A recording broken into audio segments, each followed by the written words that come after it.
आज 1971 बाबा के महावाक्य स्टार्ट हो रहे हैं। आज पहले महावाक्य 18 जनवरी 1971 अव्यक्त स्थिति द्वारा सेवा। अव्यक्त स्थिति द्वारा 18 जनवरी बाबा अव्यक्त हुए संपूर्ण दिवस। 18 जनवरी की मुरली एक अपने आप में ही अव्यक्त स्थिति का सदैव से पुरुषार्थ कराती है।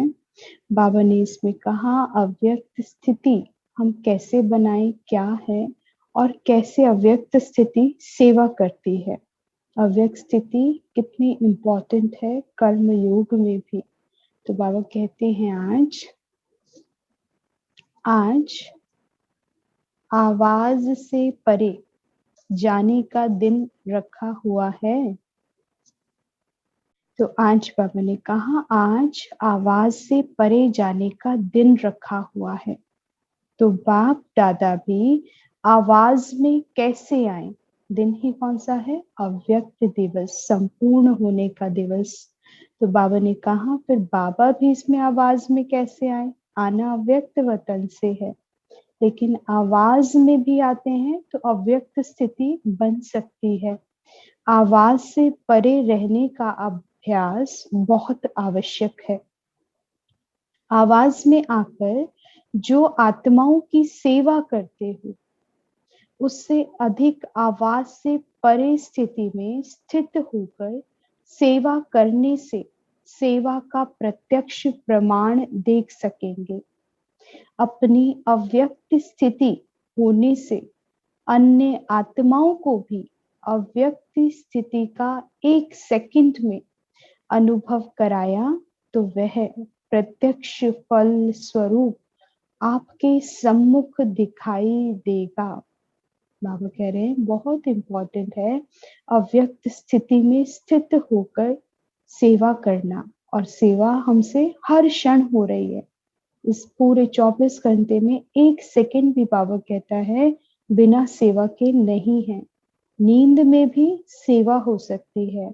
जब स्वप्न भी ऐसे हो जाएंगे फरिश्ता बनकर विश्व की आत्माओं का कल्याण करेंगे, तब कहेंगे सच्ची अव्यक्त स्थिति है, फरिश्ता स्थिति है। तो निरंतर हर क्षण जो भी सम्मुख आए, जो भी है आसपास, वो भी सेवा के लिए आपको पात्र मिले हुए हैं। सर्व की सेवा करनी है, लेकिन उसके लिए पहले अव्यक्त स्थिति का बहुत अभ्यास करना होगा। और जितना अव्यक्त स्थिति ही क्या है? सदैव से बताते हैं निराकारी, निर्विकारी, निरअहंकारी, अलंकारी, परोपकारी। ये 5 बातें, साथी, साक्षी और सारथी, ये तीनों के साथ ये क्या है? संपूर्ण अव्यक्त स्थिति। तो परोपकारी रहना है, अलंकारी रहना है, निर्विकारी होने का, आंखों का मौन, मुख का मौन, कानों का भी मौन हो जाए।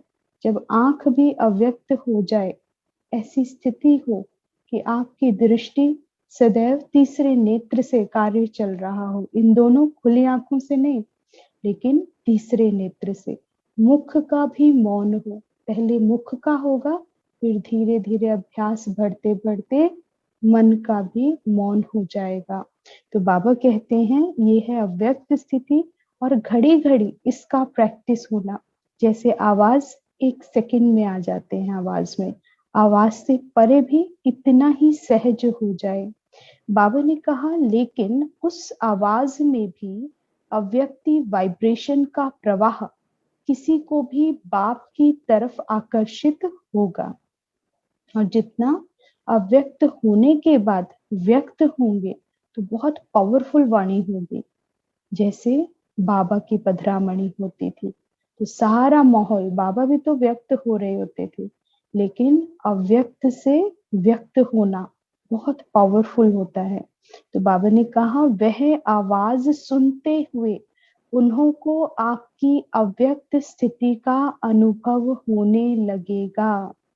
जैसे इस साकार सृष्टि में छोटे बच्चों को लोरी देते हैं, वह भी आवाज होता है, लेकिन वह आवाज आवाज से परे ले जाने का साधन होता है। बाबा एग्जाम्पल दे रहे हैं ना, छोटे बच्चों को लोरी देते हैं तो कैसे एक ही साउंड होती है और उस एक साउंड को निरंतर रिपीट करते हैं, और फिर बच्चा क्या है, इतनी वाणी में होता है, रो रहा होता है, चाहे आसपास कितना भी शोर हो, लेकिन अगर बच्चे की वो लोरी स्टार्ट हो जाए, वो धुन स्टार्ट हो जाए, उसमें ऐसा एकाग्र होता है कि फिर खो जाता है, सो जाता है। तो बाबा कहते हैं ऐसे ही अव्यक्त स्थिति में स्थित होकर आवाज में आओ तो आवाज से परे स्थिति का अनुभव करा सकते हो। एक सेकंड की अव्यक्त स्थिति का अनुभव आत्मा को अविनाशी संबंध में जोड़ सकता है। ऐसा अटूट संबंध जुड़ जाता है जो माया भी उस अनुभवी आत्मा को हिला नहीं सकती। सिर्फ आवाज द्वारा प्रभावित हुई आत्माएं अनेक आवाज सुनने से आवागमन में आ जाती है। कितना भाषण, कितने सत्संग, कितने संगठन तैयार हुए पड़े हैं, तो उसमें भी अनेकों एक से एक भाषण करने वाले हैं। तो बाबा कहते हैं कि वो तो आवाज सुनने से आत्माओं को एक हैबिट भी पड़ गई है, आना और जाना, आवागमन होता रहता है। लेकिन अगर अव्यक्त स्थिति होगी और फिर ज्ञान सुनाएंगे तो उसका प्रभाव बैठेगा, वो केवल आत्माओं के साथ एक संबंध जोड़ेगा, अविनाशी संबंध होगा, उन्हें अपनेपन की भावना आएगी। क्यों? बाबा का परिचय मिलेगा, बाबा की भासना आएगी, और अविनाशी संबंध आत्मा का है ही किससे? एक परमात्मा से। तो उन्हें आपसे एक पिता की, माँ की, बहन की एक अच्छी फीलिंग आएगी और उन्हें लगेगा कोई और इनके साथ है, ये भगवान की संतान है। लेकिन दूसरे भी बाबा कहते हैं, एग्जाम्पल दे रहे हैं कि दूसरी आत्माएं भी अनेक भाषण करती हैं और आत्माओं को अभी क्या है, यूट्यूब पर बेहद ज्ञान बट रहा है। तो आना जाना, इतना आवागमन, इतनी हैबिट पड़ गई है आवाज में आने की, लेकिन आवाज से परे स्थिति में स्थित कराने वाला कोई नहीं है। तो बाबा कहते हैं लेकिन अव्यक्त स्थिति में स्थित हुए आवाज द्वारा अनुभवी आत्माएं आवागमन से छूट जाती हैं और एक में बुद्धि टिक जाएगी। फिर भागना नहीं पड़ेगा, इसको ढूंढो उसको, वो क्या है, एक्सप्लोरेशन, नॉलेज की खोज रहे हैं कि कहीं से तो मिलेगा, कहीं से तो प्राप्ति होगी।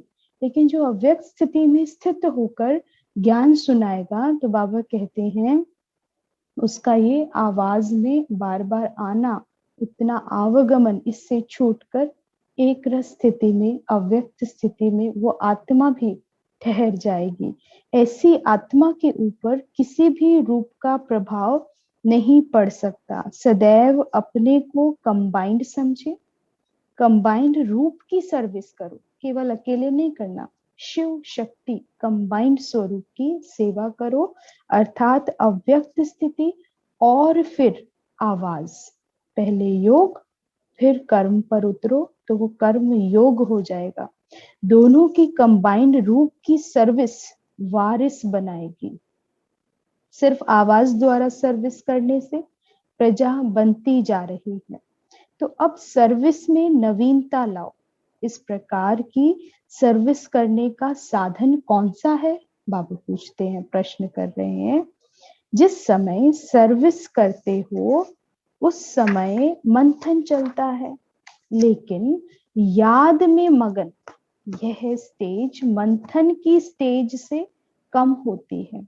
बाबा को चाहिए बच्चे मग्न अवस्था में सेवा करें, बाबा के साथ खोए हो, बाबा के लव में लवलीन हो। लेकिन जब ज्ञान सुनाना है तो चर्निंग स्टार्ट हो जाती है, मंथन शुरू हो जाता है ज्ञान का, दूसरे के तरफ ध्यान अधिक रहता है, अपनी अव्यक्त स्थिति की तरफ ध्यान कम रहता है। इस कारण ज्ञान के विस्तार का प्रभाव पड़ता है, लेकिन लग्न में मग्न रहने का प्रभाव कम दिखाई देता है। रिजल्ट में यह कहते हैं कि ज्ञान बहुत ऊंचा है। रिजल्ट में क्या कहते हैं? ज्ञान बहुत ऊंचा है, सर्वात्माएं सुनने वाली, लेकिन मग्न रहना है यह हिम्मत नहीं रखते, क्योंकि अव्यक्त स्थिति द्वारा लग्न का अर्थात संबंध जोड़ने का अनुभव नहीं किया है। बाबा से अविनाशी सर्व संबंध का अभ्यास नहीं हुआ है। तो बाबा कहते हैं क्योंकि अव्यक्त स्थिति का अर्थ ही क्या है? लग्न अवस्था, मग्न अवस्था। और ये किसकी क्यों नहीं होती? क्योंकि संबंधों का अभ्यास नहीं किया। बाबा कहते हैं बाकी थोड़ा कना दाना लेने से सेवा तो चल रही है ना बाबा की, तो कुछ ना कुछ तो जा रहा है, चाहे ज्ञान के माध्यम से। तो बाबा कहते हैं थोड़ा कना दाना लेने से फिर क्या होता है? वो प्रजा बन जाती है। प्रदर्शनियों में होता है ना, विशेष कोर्स कराते हैं, तो अव्यक्त स्थिति में स्थित होकर कराएंगे तो आत्माओं के साथ भी अविनाशी संबंध यानी संबंधी बनेंगे, मित्र संबंधी, प्रजा ने। लेकिन जो केवल सुनाएंगे और कहेंगे कि ज्ञान बहुत श्रेष्ठ है, ऊंचा है, बहुत अच्छा सुनाते हैं, लेकिन संबंध, अनुभूति नहीं हुई बाबा की, तो फिर वो आत्माएं क्या है? चली जाएंगी बीच में छोड़कर। लेकिन कणा दाना लेके गई हैं तो प्रजा बनकर आएंगी। बाबा चाहते हैं अब राज्य करना है, राजाओं के संबंधी होते हैं, तो हमें किसे तैयार करना है? संबंधियों को तैयार करना है। संबंधियों की फिर आगे प्रजा होगी, तो प्रजा तो आपको स्वतः मिल जाएगी ना। प्रजा का पुरुषार्थ नहीं है, पुरुषार्थ किसका है? संबंध बनाने का। और संबंध के लिए बाबा कहता है जिसका बाप के साथ अविनाशी संबंध होगा, हर एक संबंध से हम बाबा से जब रस लेंगे, बाबा को संतान बनाओ, पुत्र बनाओ, पुत्र बनाने का भी, वारिस बनाने का भी अनुभव होना चाहिए कि अगर भगवान पुत्र हो, चाहे हम कुमारियां हैं, कुमार हैं, तो हमें भी अनुभव होना चाहिए अपने आप को माता पिता बनकर, शिव बाबा को वारिस बनाकर, वो अनुभूति कर कर देखो, तो हर एक संबंध की गहन अनुभूति हो। बाबा कहते हैं जिसकी होगी तो वो प्राप्ति भी करा सकता है, क्योंकि अनुभव की अथॉरिटी बोलेगी, कोरा ज्ञान नहीं बोलेगा। बाबा कहते हैं अब के संबंध जुटने से ही भविष्य संबंध में आएंगे, नहीं तो फिर प्रजा में आएंगे। तो नवीनता यही लानी है जो एक सेकंड में अव्यक्ति अनुभव द्वारा संबंध जोड़ना है। संबंध और संपर्क दोनों में फर्क है। क्या कह रहे हैं बाबा? संबंध और संपर्क। संबंध क्लोज रिलेशनशिप, भावना जुड़ी है, प्रेम है था। संपर्क क्या हो जाता है फिर? जानते हैं केवल, है ना, जैसे प्रजा का हो जाएगा कभी कभी का रिलेशन, लेकिन संबंधी सदा साथ, नियर डियर होते हैं। दोनों में फर्क है। संपर्क में आते हैं, संबंध में नहीं आते। समझा? तो हर आत्मा से जब भी मिलना है, सेवा का संबंध समझकर मिलो। लेकिन अटैचमेंट्स बच्चे बना लेते हैं, अटैचमेंट्स ना हो कि इनसे ही मेरा प्यार है और किसी से नहीं। ये क्या हो जाएगा? फिर वही लौकिकता, फिर वही स्वार्थ। तो बाबा कहते हैं अलौकिक दृष्टि कैसी होगी? तुम भगवान की संतान हो, भगवान के जैसे हो, तो जब तक तुम्हारी वृत्ति, दृष्टि, कृति परमात्मा जैसी नहीं बनेगी, परमात्मा का सर्व के साथ संबंध है, वो ना प्रजा की दृष्टि से देखता है ना किसी और दृष्टि से। सारी मनुष्य आत्माएं उसकी संतान है और वो पिता है। कितना श्रेष्ठ और कितना ऊंचा भाव है। तो बाबा के बच्चे हैं हम, हमें भी ऐसी ही दृष्टि बनानी है सर्व आत्माओं के, बैलेंस हर एक के साथ। नहीं तो फंस जाओगे, अटैचमेंट शुरू हो जाएगी, इनसे मेरा ज्यादा, इनसे मेरा कम, ये मुझे अति प्रिय है, इनके लिए मुझे करना है। यही तो लौकिक में किया, फिर अलौकिक क्या किया अब अलौकिक जीवन में? तो ये चेक करना है। बाबा कहते हैं आज के दिन अव्यक्त स्थिति का अनुभव किया है, यही अनुभव सदा काल कायम रखते रहो तो औरों को भी अनुभव करा सकेंगे।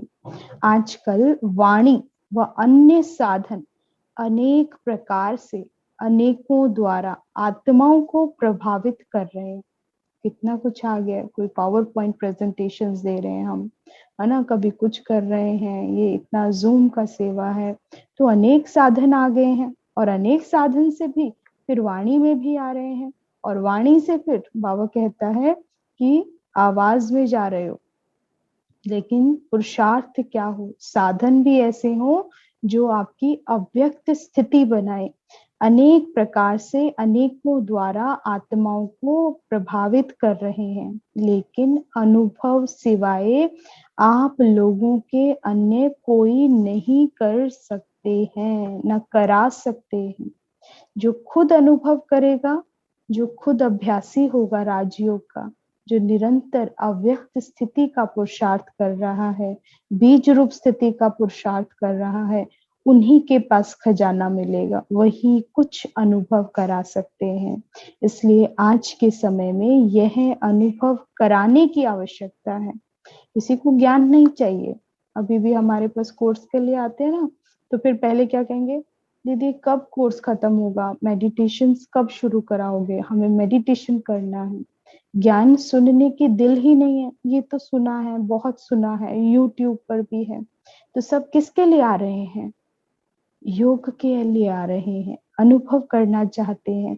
फरिश्ता किसे कहते हैं, बीज रूप स्थिति क्या है, अशरीरीपन की स्थिति क्या है, देही अभिमानी स्थिति क्या है, आत्म अभिमानी स्थिति क्या है, विदेही अवस्था क्या है।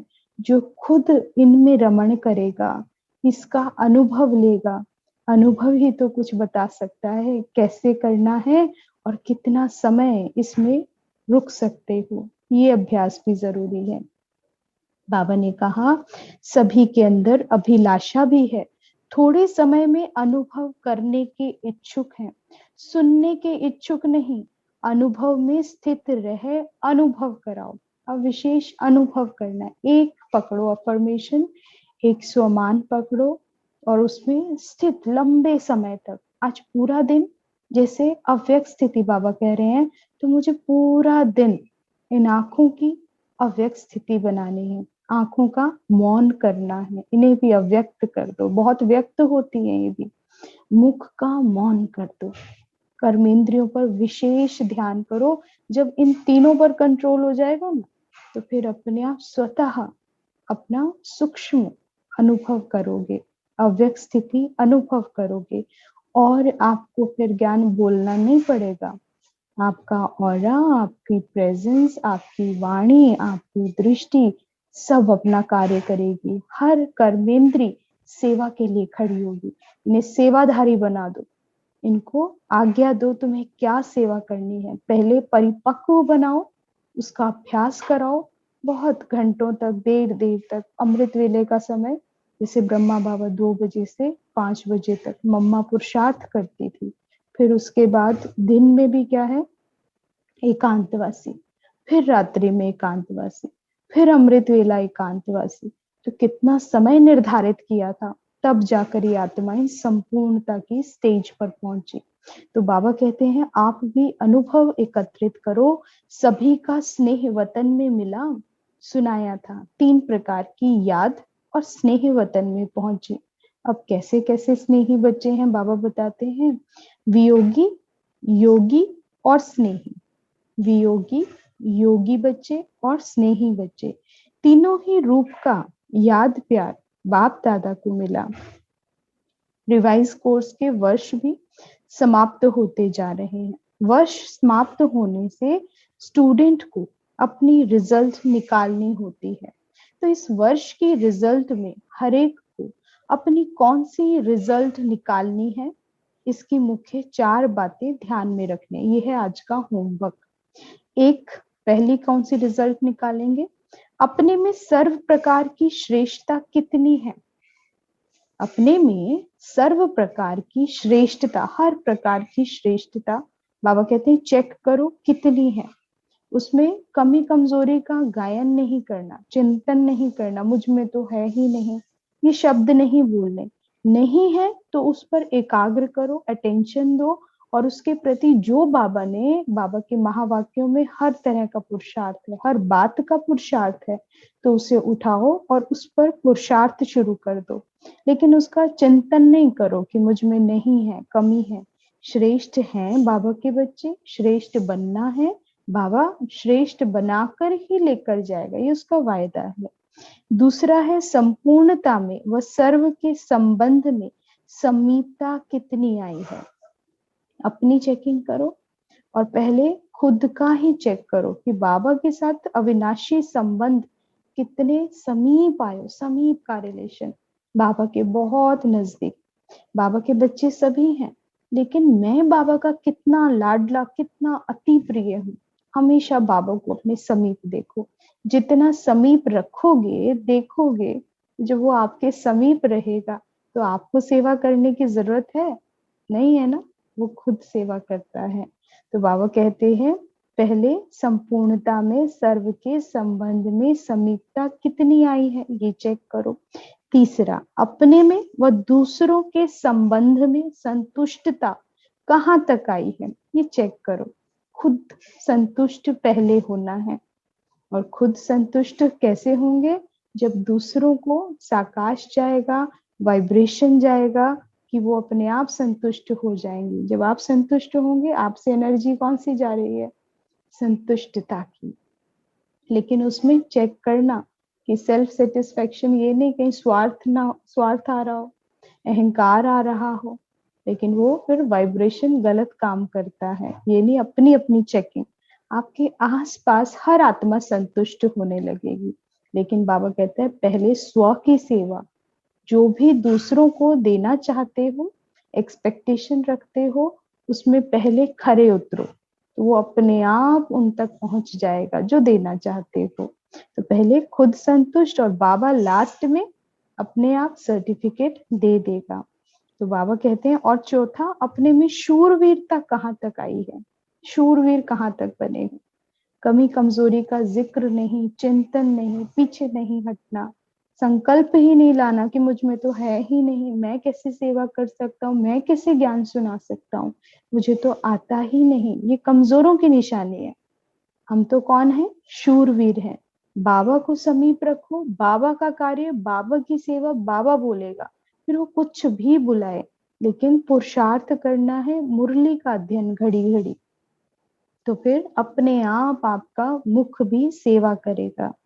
यह चार बातें अपने में चेक करनी है। आज के दिन अपनी रिजल्ट को चेक करने का कर्तव्य पहले करना है। आज का दिवस सिर्फ स्मृति दिवस नहीं मनाना, लेकिन आज का दिवस समर्थी बढ़ाने का दिवस है। समर्थ बनना है, उसके लिए संकल्प समर्थ लाने होंगे, वाणी समर्थ हो, कर्म समर्थ हो। आज का दिवस स्थिति व स्टेज ट्रांसफर करने का दिवस समझो। आज का दिन समझो ट्रांसफॉर्मेशन है। आज डेट तो 18 नहीं है, लेकिन हम पढ़ रहे हैं, जो पढ़ रहा है, जो ज्ञान ले रहा है, उसके लिए वही दिन उत्तम है, वही परिवर्तन का दिन है। जैसे आजकल ट्रांसपेरेंट चीजें अच्छी लगती है ना, वैसे अपने को भी ऐसी ट्रांसपेरेंट स्थिति में ट्रांसफर करना है। लाइट भी क्यों पसंद है, पारदर्शी होती है ना। आज के दिन का महत्व समझा, ऐसे ट्रांसपेरेंट हो जाओ, जो आपके शरीर के अंदर जो आत्मा विराजमान है वह स्पष्ट सभी को दिखाई दे। आपका आत्मिक स्वरूप उन्हों को अपने आत्मिक स्वरूप का साक्षात्कार कराए।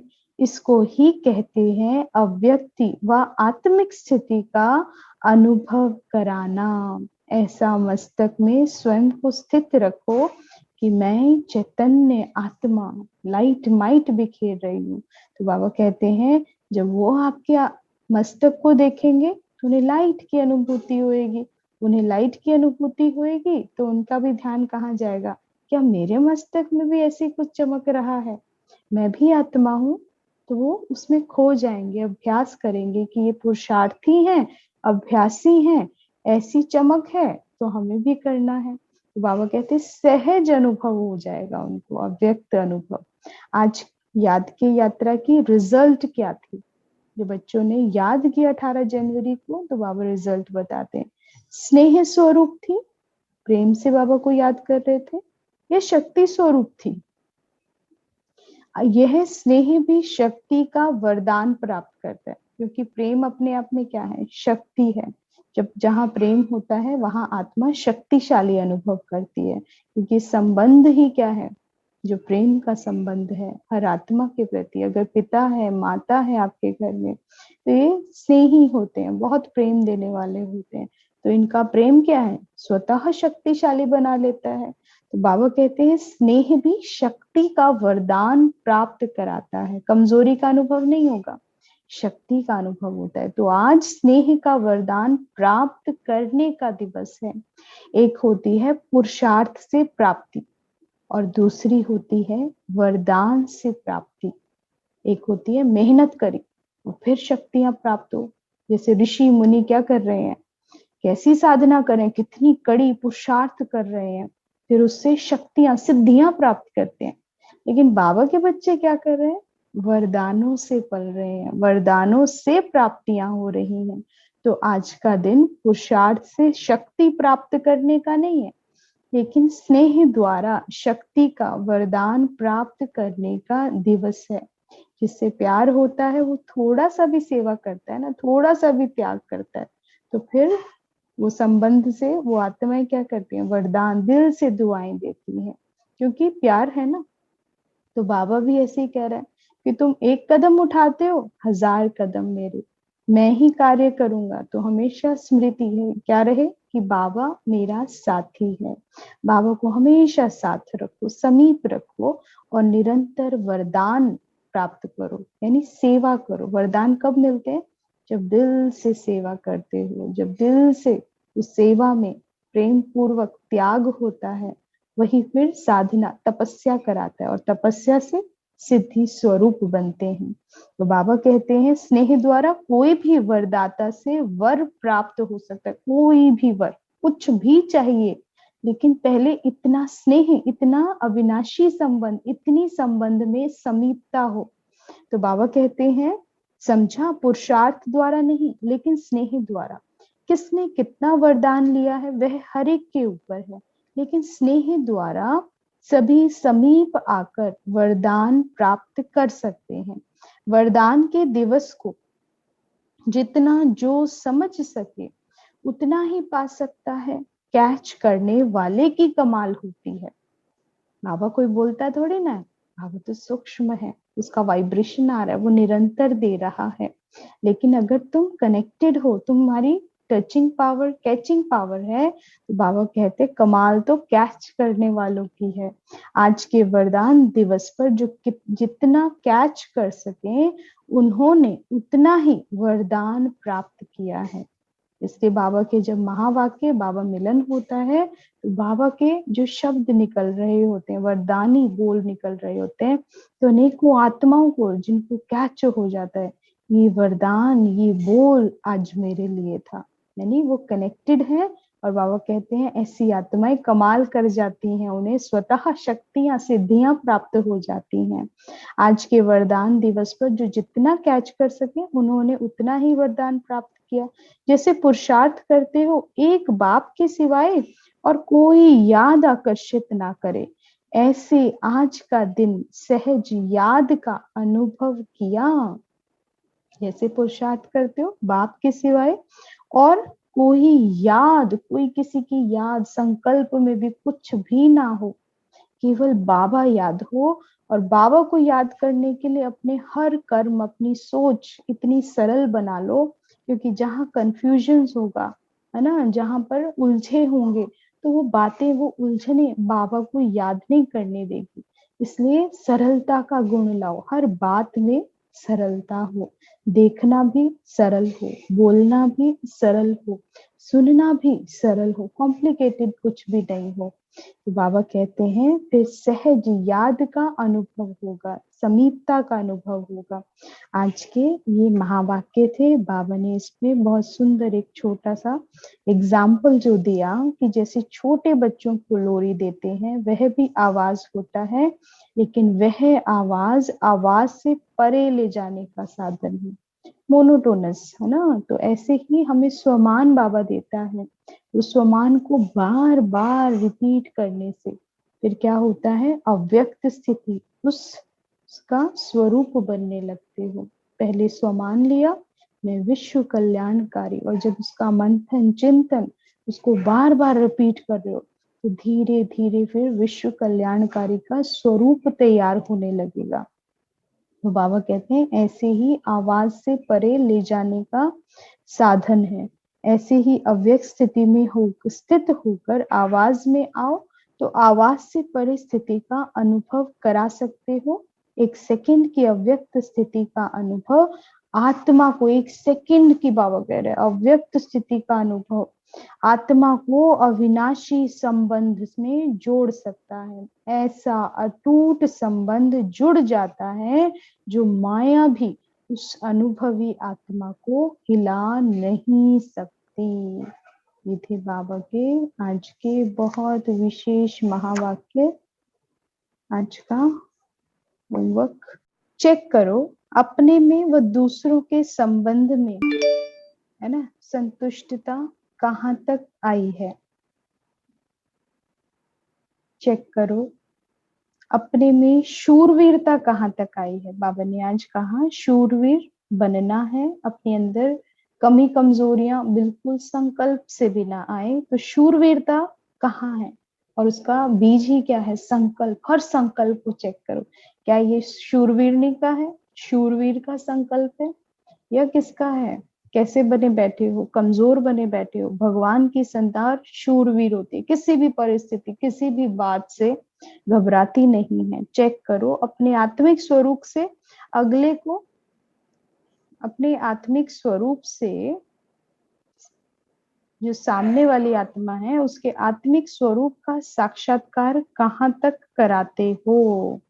अपने आत्मिक स्वरूप से सामने वाली आत्मा को उसके आत्मिक यानी पहले खुद की आत्मिक स्थिति होनी चाहिए, फिर दूसरे को सहज अनुभव होगा। नेक्स्ट, फिर बाबा ने कहा अव्यक्त स्थिति में स्थित रहकर आवाज में आते हो, आपकी आवाज से अव्यक्त स्थिति का अनुभव कराते हो। तो उसके लिए पहले योग युक्त अवस्था खूब योग करो, तो जब वाणी में आएंगे तो वो अव्यक्त आवाज हो जाएगी। अव्यक्त आवाज का मतलब क्या है, पावरफुल वाणी, ज्ञान पूर्वक वाणी, है ना, योग युक्त वाणी, कनेक्टेड, जिसके अंदर बाबा की अनुभूति होगी। फिर बाबा ने कहा अपने में सर्व प्रकार की श्रेष्ठता कितनी है इसकी चेकिंग करो। श्रेष्ठता कैलकुलेशन, ये बाबा ऐसी बातें क्यों कहता है, चेक करो श्रेष्ठता है कि नहीं है। तो इसकी तरफ बुद्धि व्यर्थ में नहीं जाएगी। जब अपनी एलिवेटेड थॉट्स में रहने लगेंगे, चिंतन करेंगे श्रेष्ठ संकल्पों का, तो ये चेकिंग करा रहा है ताकि आपका समय जो है गुणों और शक्तियों की तरफ जाए। क्योंकि आपने स्वरूप किसका बनना है, दिव्य गुणधारी बनना है, दिव्य शक्ति स्वरूप बनना है। तो जब हम ऐसी चेकिंग करते हैं, ये एक तरह का मंथन है, दिव्यता का मंथन है, तो व्यर्थ से बचाव हो जाएगा। अगर ये चेकिंग्स नहीं करेंगे, ये होमवर्क नहीं करेंगे मुरली पढ़ने के बाद, तो मुरली तो इस समय पढ़ ली, फिर सारा दिन क्या चलेगा, इसकी विस्मृति अगले 1 घंटे में विस्मृति हो जाएगी। लेकिन जब ये चिंतन करने लगेंगे तो फिर क्या है, हमारी बुद्धि श्रेष्ठ होने लगेगी, क्योंकि श्रेष्ठ संकल्पों में बुद्धि जा रही है, उसी में रमन कर रहे हैं। फिर बाबा ने कहा था संपूर्णता में व सर्व के संबंध में समीपता कितनी आई है, इसका चेकिंग करो। संपूर्णता में व सर्व के संबंध में समीपता कितनी आई है। आज का स्वमान, मैं अव्यक्त स्थिति में स्थित रहे औरों को अव्यक्त स्थिति का अनुभव कराने वाला या कराने वाली अव्यक्त फरिश्ता हूँ। मैं अव्यक्त स्थिति में स्थित रहे सर्व को अव्यक्त स्थिति का अनुभव कराने वाला अव्यक्त फरिश्ता हूँ। तो सारा दिन इसी में, फिर उससे क्या होगा, मन से यही आवाज आएगी कि सबका कल्याण करना है। लाइट और माइट, फरिश्ता माना क्या है, लाइट और माइट हमेशा उड़ता रहता है, उसका इस फर्श से कोई रिश्ता नहीं, फर्श पे नहीं रखता, उसके पैर जमीन पर नहीं, वो तो अर्श पर रहने वाला है। तो निरंतर नैनों को अव्यक्त कर दो, सिर्फ लाइट माइट जाए।